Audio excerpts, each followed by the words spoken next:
கிருஷ்ணர் எப்பவுமே ஒன்னு சொல்லுவாரு, திரௌபதியை விட பானுமதி ரொம்ப சிறந்தவன். அது எப்படி, அவளை பத்தி முழுசா பாத்துருவோம். அதுக்கு முன்னாடி சேனலை சப்ஸ்கிரைப் பண்ணிருங்க. மகாபாரதத்துல சூது நடக்கிறப்போ பாஞ்சாலிய துகிலுரிச்சி அசிங்கப்படுத்தினது எல்லாருக்கும் தெரியும். இருக்கிறதுலயே அதிகமா கோவப்பட்டது யாருன்னா பானுமதி தான், துரியோதனனோட மனைவி. அந்த நிகழ்ச்சி நடந்ததுக்கு அப்புறம் பானுமதி அறைக்குள்ள துரியோதனன் வர்றான். பானுமதி கேக்குறா, இந்த மாதிரி எனக்கு நடந்திருந்தா நீங்க என்ன பண்ணிருப்பீங்க? உங்க அம்மாவுக்கோ இல்ல உங்களோட தங்கை துச்சலைக்கோ, ஏன் உங்களுக்கே ஒரு மகள் இருக்கிறா, அவளுக்கோ நடந்திருந்தா நீங்க என்ன பண்ணிருப்பீங்க? நீங்க பண்ணது பெரிய தவறு அப்படின்னு திட்டுறா. அதுக்கப்புறம் நீங்க திரௌபதி கிட்ட மன்னிப்பு கேக்குற வரையும் நான் உங்ககிட்ட பேசவே மாட்டேன்னு 13 வருஷங்களா துரியோதனன் கூட பேசாம இருந்த மனைவி தான் பானுமதி. ஆனா துரியோதனனுக்கும் பானுமதிக்கும் இருந்த காதல் மிக பெரியது. கலிங்க நாட்டுல பானுமதிக்கு சுயம்பரம் நடந்துச்சு. பானுமதி எல்லா நாட்டு மன்னர்களையும் பார்த்தா, ஆனா துரியோதனனை மதிக்கவே இல்ல. நான் துரியோதனனுக்கு பானுமதி ரொம்ப பிடிச்சு போச்சு, இவள் ரொம்ப பேரழகியா இருக்கா, இவளை எப்படியாவது திருமணம் பண்ணிக்கணும்னு நினைக்கிறான். ஆனா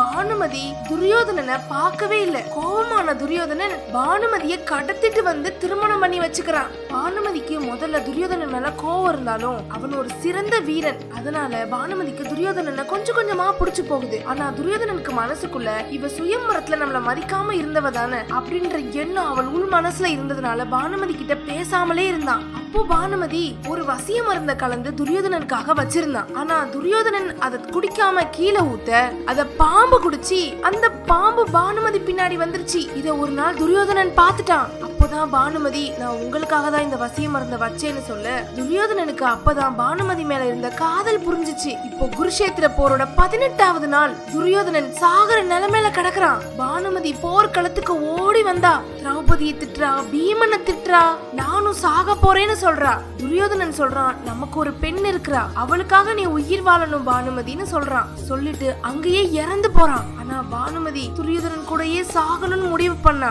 துரியோதனனுக்காக சிதை ரெடியா இருந்துச்சு. பானுமதி உடன்கட்டை ஏற தயாரா இருந்தா.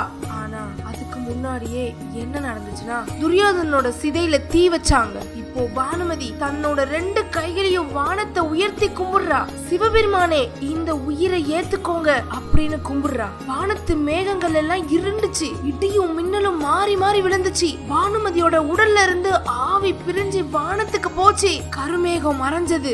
சிவனுக்கு பிடிச்ச ஆவாரம்பூ கிருஷ்ணரோட கையில வந்து விழுந்துச்சு. பானுமதி சிவலோகம் போயிட்டான்னு கிருஷ்ணர் நினைச்சுக்கிட்டாரு. இப்படி துரியோதனன் இறந்த உடனேயே உடல்ல வலியே இல்லாம பானுமதி உயிரை விடுறா. இப்படி மகாபாரதத்துல சிறந்த பத்தினி, நல்ல உள்ளம் கொண்டவள், நியாயத்தின் பக்கம் நின்றவள் தான் பானுமதி. இந்த மாதிரி நிறைய கதைகளுக்கு சேனலை சப்ஸ்கிரைப் பண்ணிருங்க.